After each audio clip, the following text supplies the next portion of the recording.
quedé con ganas de también enseñarles cuál es el escudo de mi familia. ¿Se los dibujo o qué? Sí. Órale, órale, pero nada de sufrir hasta que no termine. Vale. Voy a quitar unos dibujitos de aquí que están muy bonitos y todo, pero me estorban. Ah, no, el que ganó no, el que ganó no.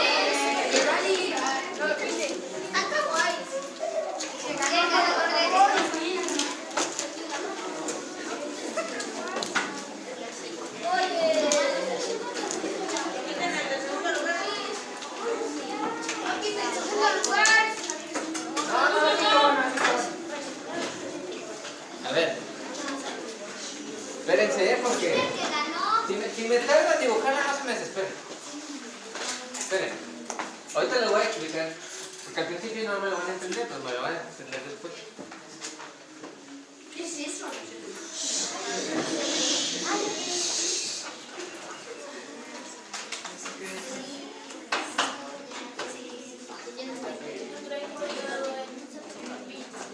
Ajá, lo traigo colgado en un pin.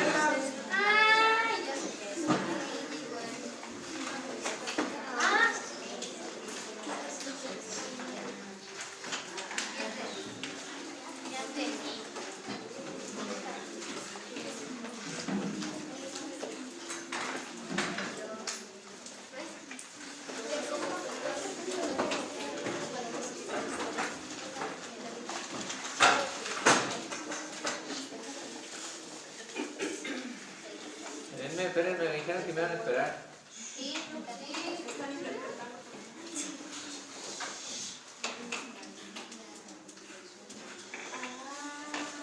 Espérenme, todavía no acabamos.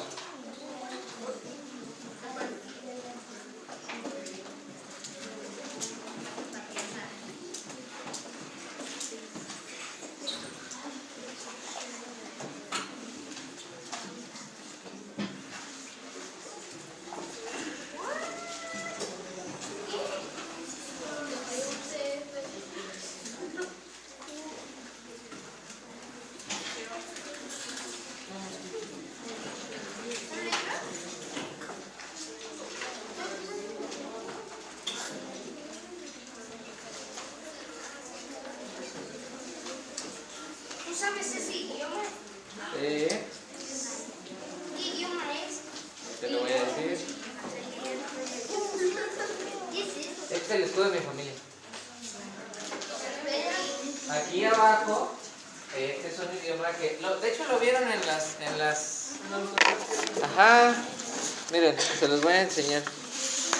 ¿Ven? Está aquí abajo. Aquí abajo también dice Neftalí, aquí abajo.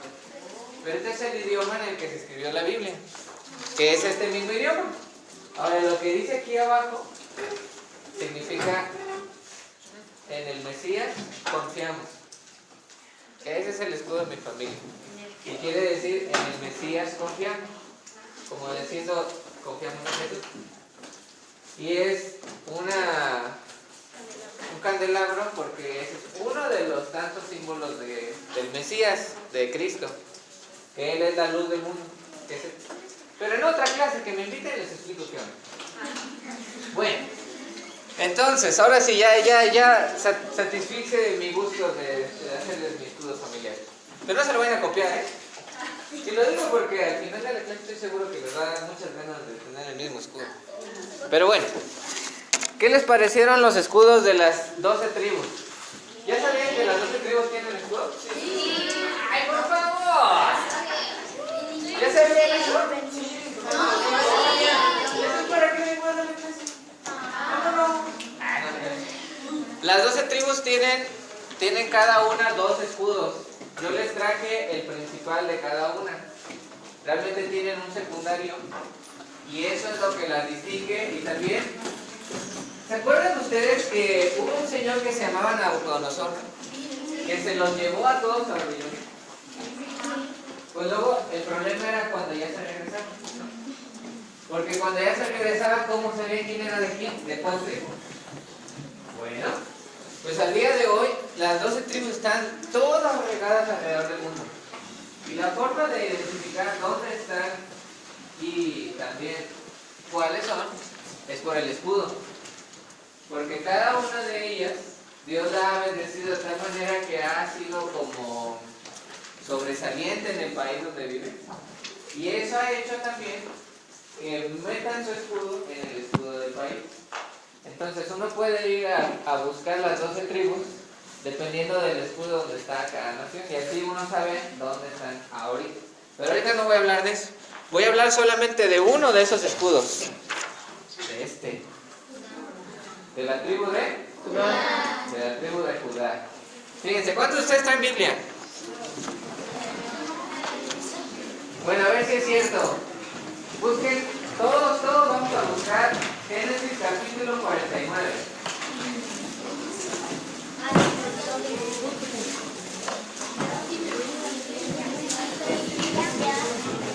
¿Ya llegaron? Ok, ya. Ahora ya me enteré de que ya llegaron a Génesis 49.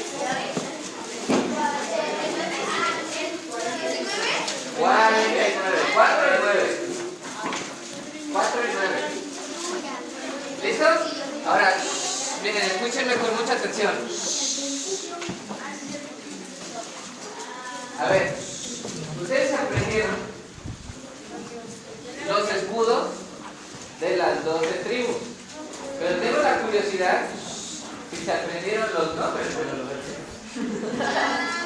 ¿Se aprendieron el nombre de los 12 hijos de Jacob o de Israel? ¿Sí se lo aprendieron? A ver, díganme el nombre de uno. Son 12, así que... No, Jacob es el papá. Leví, que así se llama mi hijo. José, Nestalí, Rubén, Benjamín, Simeón, Aser,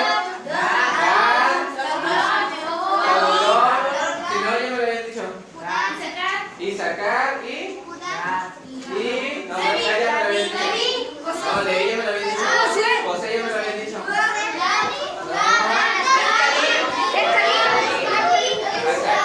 Hasta. Ahora, eso quiere decir que Jacob tuvo 12 hijos. El primero de ellos se llamaba Rubén. Él era el primogénito. ¿Cuántos de aquí son el primogénito? Levanta la mano, yo soy primogénito. Es genial ser primogénito. Bueno, pero en el caso de Rubén no era tan genial.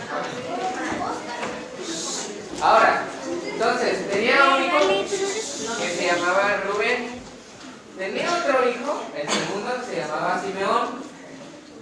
Que ese, pues nada más se llama Simeón. Tenía un hijo, el tercero, que se llamaba Leví. ¿Alguien de aquí se llama Leví? ¿No? Había uno, pero se fue. Había uno, pero ya, pero yo tengo un hijo que le pusimos Leví, se llama Mateo Leví. Y el cuarto de sus hijos se llama Judá. Ahora, los hijos de Jacob, además de que eran 12, había uno que era el más famoso. ¿Cuál creen que era el más famoso de los 12 hijos de Jacob? No era Judá. Simeón. No.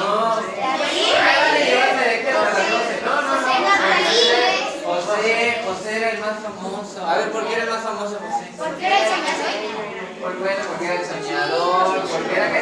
Era hijo único. No, ¿cuál hijo único? No era más pequeño.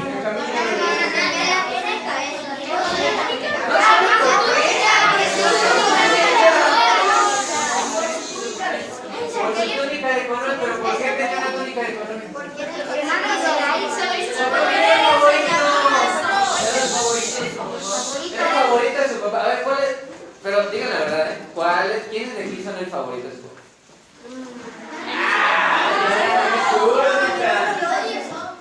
Está bueno, ya con eso. Ahorita voy a preguntarle a su papá. Pero si son hijos únicos, no van. Bueno, entonces José era el favorito de Jacob y le dio una túnica de colores. Yo hubiera preferido un trajecito gris o negro, pero usted le dio una de colores. Y sus hermanos le tenían mucha envidia, ¿no? Sí. Y había uno al que se le ocurrió que le dieran a José. Pero entonces, uno de sus hermanos dijo, ¿para qué? Mira, si se muere, salimos perdiendo nosotros y mi papá mínimo vamos a sacar una ganancia. Y hubo un hermano que se le ocurrió vender a José. ¿Quién cree que era ese hermano? Simeón. Judá fue el hermano al que se le ocurrió vender a José. Ahora, espérense. Todavía no acaba la historia. Entonces a Judá se le ocurrió vender y total lo venden. Y ya sacan dinerito para comprarse un iPad. No sé qué se fueron a comprar. Tiene ya dinero. Y después de eso, Judá empieza a hacer puras cosas malas. Hasta que un día, ya después de que se le mueren a Judá 2 hijos, se da cuenta que él era muy malo. Y se empieza a arrepentir.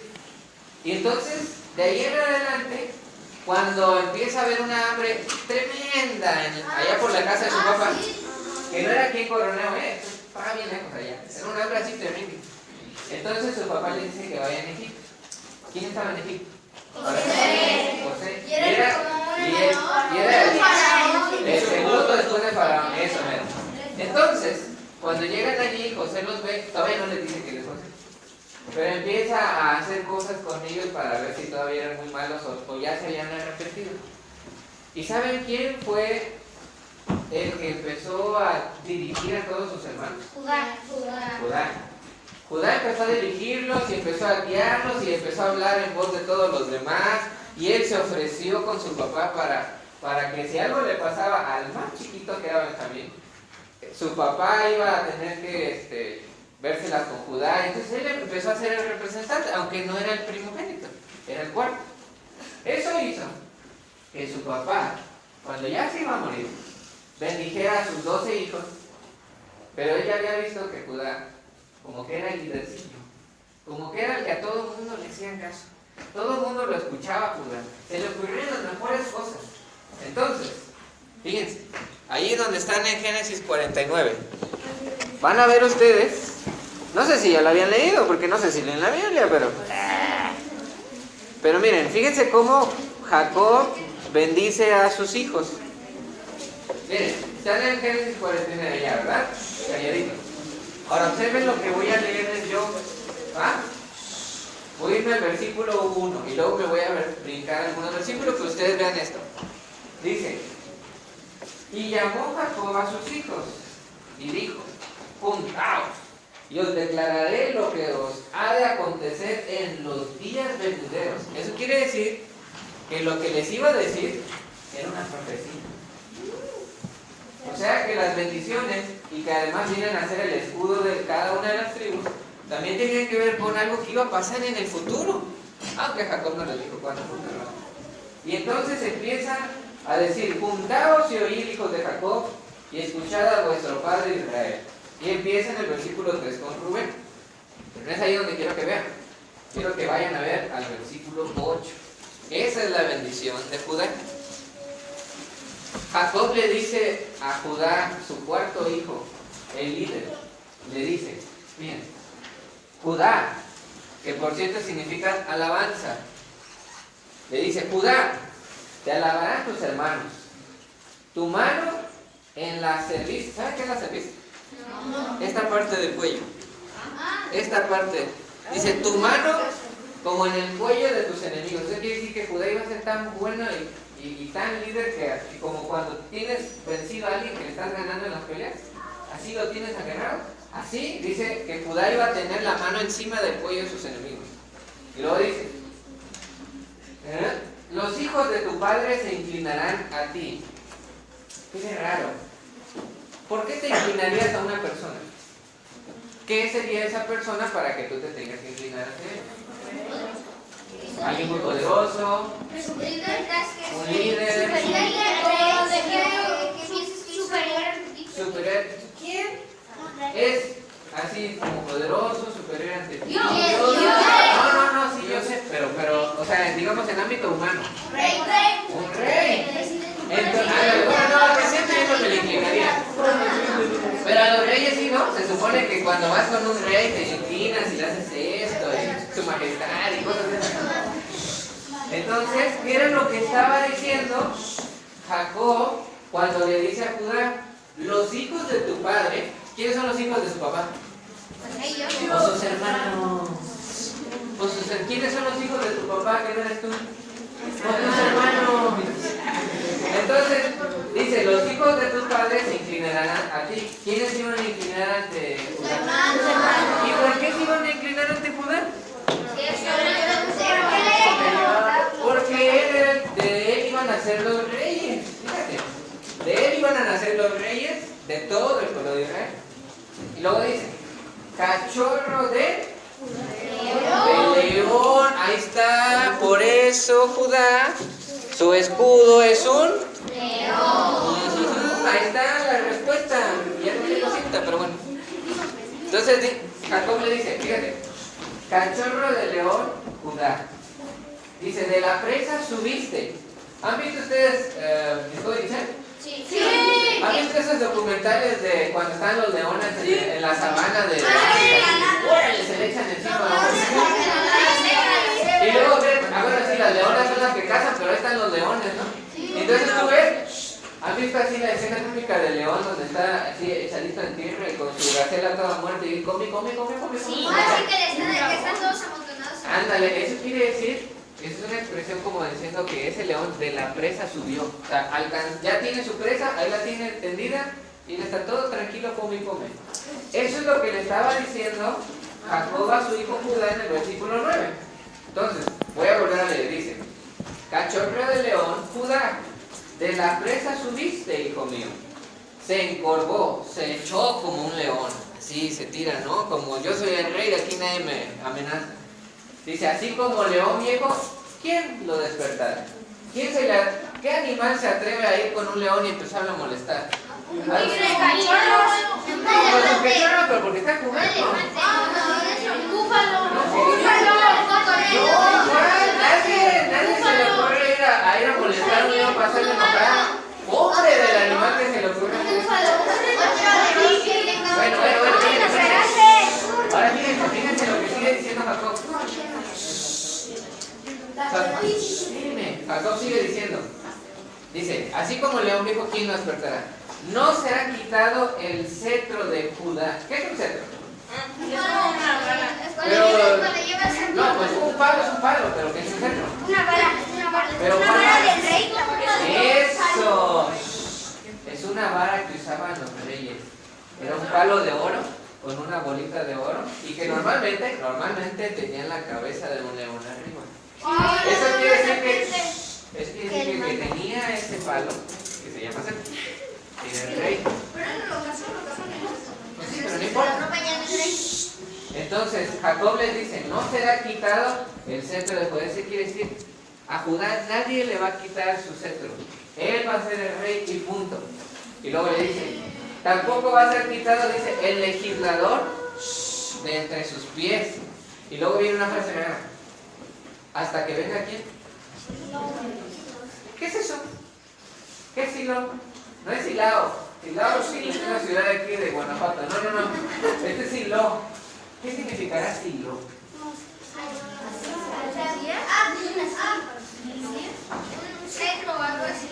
Miren, fíjense, vamos a imaginar qué podría significar Silo con lo que va a seguir diciendo Jacob. Dice, a él se congregarán los pueblos, atando a la vid su pollino y a la cepa el hijo de su asna. Algo se les ocurre como que alguien se montó encima de un pollino y también de un asna y entró a Jerusalén. ¿Quién lo hizo? Jesús lo hizo. Mira qué curioso. Y entonces dicen, lavó en el vino su vestido y en la sangre de uva su manto, sus ojos rojos del vino y sus dientes blancos de la leche. ¿Qué será Silo? ¿Y por qué dice hasta que venga eso? ¿No? Ese Silo. Es Dios. Bueno, fíjense que Silo, esta palabrota acá, que la voy a poner aquí en grande.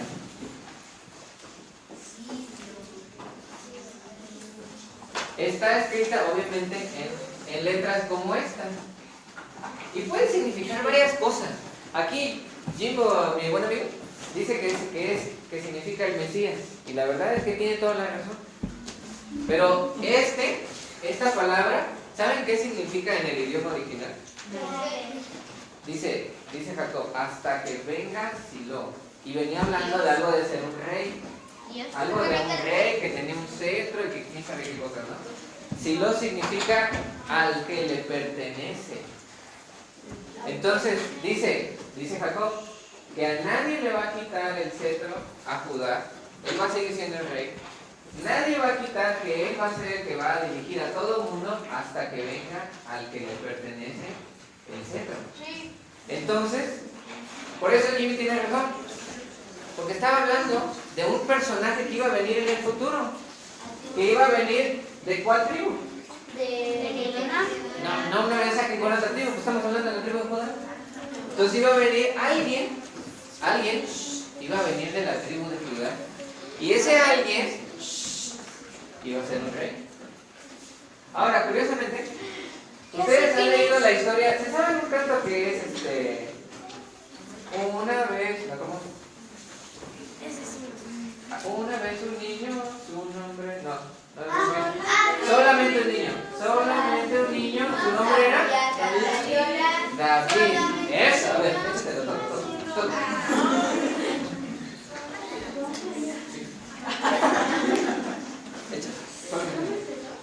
Solamente un niño sabía cantar y orar. Solamente un niño, su nombre era David. 5 piedrecitos. Solamente un niño, una onda él tenía. 5 piedrecitas, una onda que él tenía.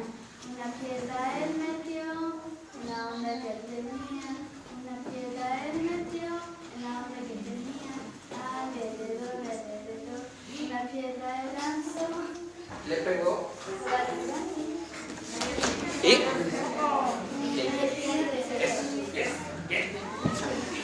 ¿Quién es ese personaje? David. ¿Y qué era David? Rey. Era pastor, pero también era rey. Ahora fíjense. Les voy a ya leímos Génesis 49, ahora vamos a brincar a otra parte de la Biblia para que luego se la cuenten a sus papás y sus papás digan, esas cosas aprenden en primero. Fíjense. Ahora vayan a ver si saben dónde están, porque no sé si sepan dónde están. Segunda de Samuel. ¿Qué tal si no se lo sabían? Ahí aparece primero. Segunda de Samuel, capítulo 7. ¿Listo?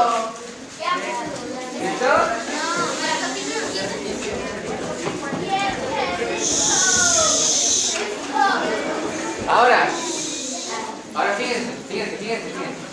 David, ¿de qué tribu es? Pues de la de Judá, solo estamos hablando de la de Judá. Es fácil. Ahora, fíjense. Estamos en 2 Samuel 7. David, ya es rey, tiene varios hijos. Creo que todavía no le ha nacido uno que se llama Salomón, según yo. Pero, fíjense lo que Dios le promete un día. Dios le hace una promesa un día a David y le dice, fíjense, ¿ya están en 2 Samuel 7? Muy bien. Ahora, fíjate. Vean el versículo 12. Dice, en el versículo 12, yo lo voy a leer. Dice, y cuando tus días sean cumplidos, o sea, cuando ya te vas a morir, y dice, y duermas con tus padres, yo levantaré después de ti, le dice Dios, a uno de tu linaje, el cual procederá de tus entrañas y afirmaré su ¿qué? Reino. O sea que ese descendiente iba a ser un rey. Entonces, más y mejor que él. Porque Dios le está prometiendo muchas cosas acerca de esa persona y dice en el versículo 14, yo le seré a él padre y él me será a mí hijo. A ver, ¿a quién le llamaban el hijo de Dios? No me acuerdo. Sí es cierto, a Jesús le llamaban el hijo de Dios. Y fíjense, qué cosa tan más interesante. Porque sí es cierto, Jesús desciende de David y es de la tribu de Judá. Miren, vamos a Mateo capítulo 1.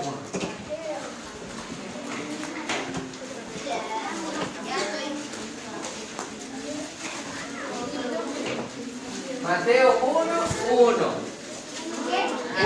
1:1. ¿Listos? ¿Listos? ¿Ya me listo? ¿Ya me listo? ¿Ya? Ahora sí, silencio, silencio. Voy a leer. Ya casi acabo, espérenme.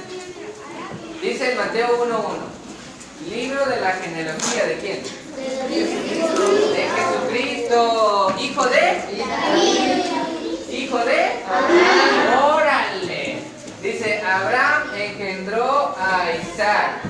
Isaac engendró a Jacob. Y Jacob engendró a quién? ¡Órale! Y de ahí en adelante, si tú leyeras todo Mateo 1, bueno, ya se dieron cuenta. Entonces, Jesús desciende de Abraham, desciende de Isaac, desciende de Jacob, desciende de Judá y desciende de David. Ahora, ¿qué es lo que hizo Jesús un día aquí? Cuando vino, ¿qué vino a hacer? ¿A qué? No vayan a chismorrear a los maestros, los niños. ¿Qué es lo que vino a hacer Jesús aquí?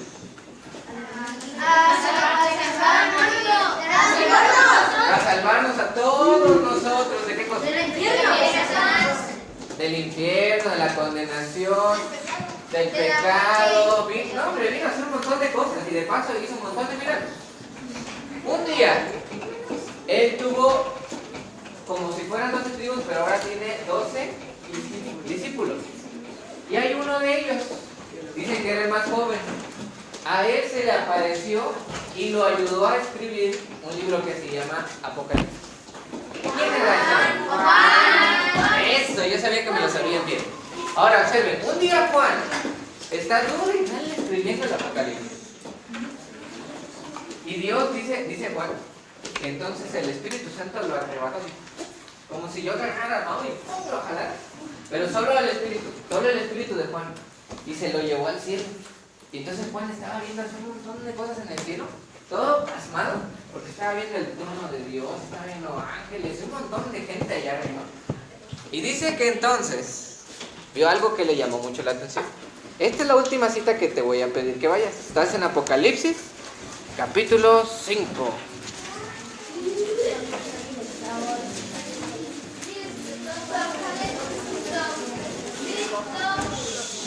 Capítulo 5.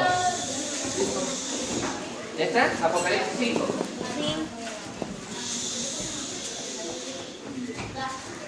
Dice la Biblia que Juan estaba allí viendo todo y estaba escribe, ¿no? Porque estoy viendo un trono que tiene un arco iris y que tiene este y que tiene otro. Y entonces vio que Dios tenía un libro en la mano. Y en el libro había muchas cosas escritas y habían sellos. Sellos como cuando ves así las cartas, así viejitas, ¿no? Que le ponen cera y le hacen sí, y queda un sello. Bueno, algo así estaba viendo Juan.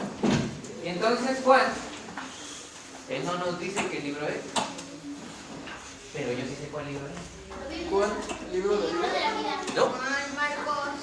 No. Se les voy a explicar, pero no tengo tiempo para decirles de dónde lo saqué, ¿ok? Ahí luego le dicen a sus papás nada más para que se impresionen. Ese libro, ¿cómo les digo? En el pueblo de Israel, cuando tú comprabas algo, tenías que agarrar un libro, por ejemplo, un libro así. ¿Saben qué son las escrituras? Sí. Cuando compras una casa, tú le das las escrituras a alguien y eso quiere decir que ahora a esa persona es la dueña. Bueno, entonces, había en el pueblo de Israel la costumbre de que cuando vendías una propiedad, hacían dos libros, eran exactamente el mismo, pero uno estaba sellado para que no lo abrieras y el otro estaba abierto para que supieras que viene en el otro, pero el mero camonero era el cerrado. Eso quiere decir que quien tenga el cerrado es el dueño y él puede reclamar la tierra cuando quiera. Lo que Juan estaba viendo era el libro de la propiedad del mundo y de todos los cristianos. El problema es este, que cuando Juan ve ese libro en la mano de Dios, y sabe que es el título de propiedad de todos los cristianos y de toda la creación, él empieza a llorar. Pero no estaba llorando de alegría, estaba llorando de tristeza. ¿Por qué? Porque dice la Biblia que él se empezó a desesperar porque vio que nadie era digno de poder agarrar ese libro. O sea, como si la propiedad se fuera a perder, porque nadie era capaz de reclamarla. Entonces, ve algo muy bueno. Fíjate, observa el versículo 4. Apocalipsis 5:4. Dice Juan: y lloraba yo mucho, porque no se había hallado a ninguno digno de abrir el libro, ni de leerlo, ni de mirarlo. Y él está diciendo: oh no, todos nos vamos a ir al infierno de todas formas, porque nadie nos puede redimir. Pero entonces, dice que sucede algo impresionante. Y uno de los ancianos me dijo: no llores. He aquí, ¿quién? El león de la tribu de ¿quién? Judá. ¡Wow! El león de la tribu de Judá. ¿La raíz de quién? David. Dice: ha vencido para abrir el libro y desatar sus 7 sellos. Eso quiere decir, y luego dice Juan que él voltea y no ve un león. Sabe que esa persona representa al león de la tribu de Judá, pero no es un león. ¿Qué es lo que ve? No. Versículo 6, ¿qué es lo que ve? Un cordero como inmolado. ¿Se acuerdan a quién le decían? He aquí el cordero de Dios. A Jesús. Entonces, ¿a quién vio? Entonces, ¿quién era el león de la tribu de Judá? Jesús. Entonces, ¿qué fue lo que hizo el león de la tribu de Judá con ese librito? ¿Por qué? Porque él era el único digno de abrir el libro. Y ese libro, eso quiere decir que ¿de quién es la creación y todos nosotros? De Dios. ¿De Dios quién? De Jesús. ¿Sabes? Jacob, cuando estaba bien viejito y a punto de morir, le dijo a su hijo Judá: tú vas a tener un hijo. Un día vas a tener un descendiente. Él va a ser el mero rey. Todos tus hijos van a ser reyes. Pero viene uno que él va a reinar siempre. Su reino no va a acabar. A él le pertenece todo. Él es el dueño. Y entonces empiezan a nacer hijos de Judá. Y nace uno que se llama David, que es rey.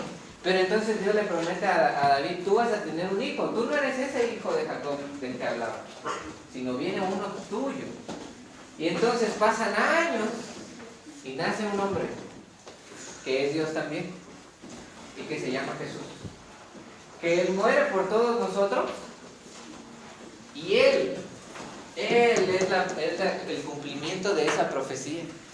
Porque entonces cuando Juan está en el cielo y está viendo a la humanidad a punto de perderse, alguien le dice: no te preocupes, tranquilo. El león que profetizó Jacob de la tribu de Judá existe y se llama Jesús. Y entonces aparece. ¿Alguna vez has visto bueno, no apelo a esa película? Pero ¿quién sería el... ¿Por qué pregunta? Si Judá va a ser el de los líderes, ¿por qué le ponen un león? ¿Y por qué no le ponen un águila? Porque el león es el que, pues, se podría decir que es el que manda, y el águila podría ser... El león es el que tiene el poder sobre donde sea, y el... Cuando ves esto, Es el del águila. yo sé que ya lo identificaron. Cuando ves un león como este, ¿en qué piensas? ¿Qué piensas que es un león así? El rey que manda. Es más, ¿cómo le dicen a los leones? El rey de la selva, el rey de todos los animales. Sí, yo sé que es Aslan de las Crónicas de Narnia. Y lo busqué con toda la intención de que fuera Aslan. Ahorita les voy a decir por qué. Jacob dijo que la tribu de Judá tenía que tener como escudo un león, porque iban a ser los reyes. pero sobre todo porque iba a venir uno que iba a ser el rey. Y sí, hace unos 60, 70 años hubo un señor que se llamaba C.S. Lewis, que él era cristiano, y decidió escribirle una historia del Evangelio a una sobrina suya que se llamaba Sophie. ¿Sí? Se llamaba Sophie. Entonces no supo cómo hacerlo, de tal manera que dijo, ¿cómo le explico a ella acerca de Jesús y de que Él murió para salvarnos a todos y de que Él es el rey de todas las cosas? Ah, ya sé. Entonces inventó un personaje que es un león que se llama Aslan. Entonces si tú ves Crónicas de Narnia, la de León, la bruja y el ropero, es la historia del Evangelio. Sí. Aslan muere por todos los demás. Pero en fin, ese no es el punto de hoy. El chiste es que Jesús es el león de la tribu de Judá. Porque Jacob sabía que un día iba a venir un descendiente de Judá y que iba a ser el rey. Y que él iba a reinar sobre todas las cosas. No estoy seguro si Jacob mismo vio también que ese descendiente iba a morir, pero asumo que lo entendía. Pero tú sí lo sabes. Tú sí sabes que el descendiente de David es Jesús y que el descendiente de Judá es David, y así nos vamos para atrás y hacia adelante también. Entonces mi pregunta es, a ver, si se supone que entonces Jesús será el cumplimiento de la profecía de Jacob y Él es el Salvador de todos nosotros, mi pregunta número 1 sería, ¿es tu Salvador? Porque mío sí es. Yo tenía 5 años cuando yo le pedí a Él que fuera mi Salvador. Pero yo no sé si tal vez tú nunca se los pedí. Porque Él es el cumplimiento de la profecía. Ahora, mi segunda pregunta es, no solamente es si ya es tu Salvador, porque a lo mejor ya lo es, y si ya lo es, se supone que Él, como león, es el rey. Y cuando alguien es el rey y te pide que hagas cosas, ¿tú qué debes hacer? Hacerlas. Imagínate que llegue un rey y te diga, haz esto, y tú digas, no, sáquese, ¿qué? Vaya y díselo a su abuelita. ¿Qué te podría pasar si le dices algo así a un rey? Te matan, te da el cuello. Pero, a ver, si entonces Jesús es tu Salvador, y se supone que Él es el león de la tribu de Judá, porque además es el rey y el dueño de todas las cosas, ¿por qué a veces sucede que muchos niños, cuando Jesús nos dice, no le eches mentiras a tu mamá, ¿por qué no le hacemos caso si se supone que Él es el rey? ¿Por qué cuando Jesús nos dice, tienes que hacerle caso a tu mamá si te manda a la tienda? ¿Por qué muchos niños a veces no vamos a la tienda, aunque Él es el rey? ¿Qué nos debería de pasar si no le hacemos caso al rey?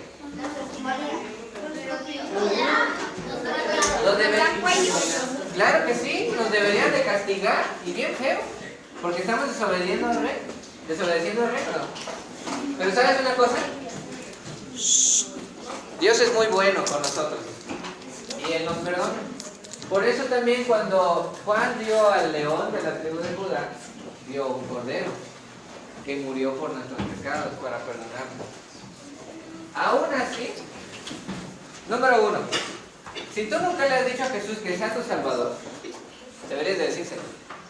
¿Para qué? Para que sea tu Salvador y entonces pases a ser una pertenencia de Él. Y número 2, si Jesús ya es tu Salvador, entonces también debería ser tu Rey. Y si es tu Rey, tú y yo deberíamos de obedecerlo. No es tanto por obedecer directamente a mis papás o a los maestros, es porque Él es mi Rey. Y cuando Él me manda algo, yo voy a hacer lo que mi Rey diga. Y si mi Rey dice obedece a tus padres, pues voy a obedecer a mis padres. Y si mi Rey dice tienes que orar, voy a orar. Y si mi Rey me dice tienes que leer la Biblia, voy a leer la Biblia. Y si el Rey me dice tienes que ir a la escuela y ser aplicado, lo voy a hacer porque mi Rey lo dice. ¿Cuántos de ustedes ya le están haciendo caso a su rey? ¿Cuántos de ustedes no le han hecho caso? A ver, primero los que sí. Bueno, está bien, los que sí le han hecho caso a su rey. ¡Ay, bueno! Un poquito. ¡Qué súbditos tan más obedientes! Bueno, pues ¿sabes una cosa? Yo te invito a algo. Y ya acabo. Y ya me voy. Bueno, no me voy a venir aquí, pero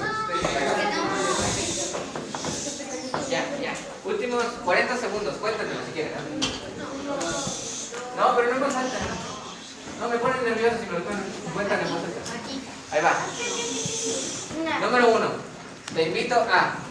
Esta es la primera vez que o escuchas que Jesús debe ser tu Salvador, o te lo piensas en serio. Oye, como que siempre vengo al iglesia, pero nunca le he pedido a Jesús que sea mi Salvador. Número 1, la primera decisión a la que te invito a que tomes es que le pidas a alguna de tus maestras que te pueda explicar cómo pedirle a Jesucristo que sea tu Salvador. Que vayas al final y le digas, maestra, ¿me puedes explicar cómo le puedo decir a Jesucristo que yo quiero que Él sea mi Salvador? Y segunda decisión, también te quiero invitar a que si Jesús ya es tu Salvador, entonces, como Él también es tu Rey, le hagas caso. Y todo lo que te dice en la Biblia que hagas, lo hagamos. Porque si no somos muy malos súbditos del Rey, y el Rey no nos va a bendecir como debería bendecir. ¿Sale, vale? Vamos a hacer una oración. Vamos a hacer una oración y acabamos. ¿Me echamos 40 segundos? Sí. No, ya pasó un minuto. Soy bueno. Pasó un minuto. Cuando digo que acabo, se acabó. Nadie me cree ni lo digo. Vamos a orar. Cerrados los ojos.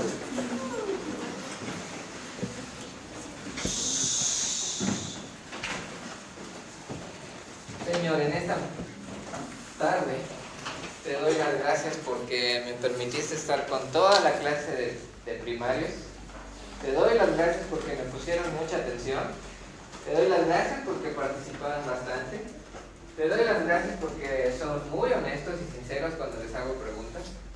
Y te doy las gracias, Señor, porque creo que varios de ellos están decidiendo a ser obedientes a nuestro Rey, que es tu Hijo Jesucristo. Y tal vez también haya alguno que otro que quiera decidir que hoy, por primera vez en su vida, decida que Jesús sea su Salvador. No lo sé, Señor, pero yo te quiero pedir que tú obres en su corazón y en sus mentes, que tú toques sus corazones y los persuadas. Así como está con los ojos cerrados, nadie me abra los ojos, nadie me abra los ojos, no sean trampas. Cierren los ojos. Quiero hacer una pregunta, a ver. Número 1, con los ojos cerrados, no abran los ojos ni levanten la cabeza. ¿Cuántos de ustedes aquí quieren decidir que de hoy en adelante van a ser obedientes al Rey? Pueden levantar su mano los que dicen, yo quiero ser obediente a mi Rey. Eso, muy bien, gracias, que Dios los bendiga. Pueden bajar su mano, bajen. Si ya la levantaron, si no la han levantado, venid, la quieren levantar, levantan la mano. Eso, gracias. Muy bien, ahora segunda pregunta, segunda invitación. ¿Cuántos aquí, yo no sé porque no he venido tantas veces, pero cuántos aquí dicen, yo quisiera por primera vez en mi vida, y única vez, ¿vale?, pedirle a Jesús que, pues es que yo quiero que Él sea mi Salvador? Cierren los ojos. Con los ojos cerrados, Caleb, ojos cerrados. ¿Cuántos de aquí dicen, yo quiero que Jesús sea mi Salvador? No se lo había pedido, pero hoy se lo quiero pedir. A ver, levánteme la mano el que dice, yo quiero tomar esa decisión. Ahí están. 3, 4, 5, 6. Según yo. Entonces, pero a ver, déjenme la levantada tantita. Aguanten tantito. No va a pasar nada. Eso, muy bien. Gracias.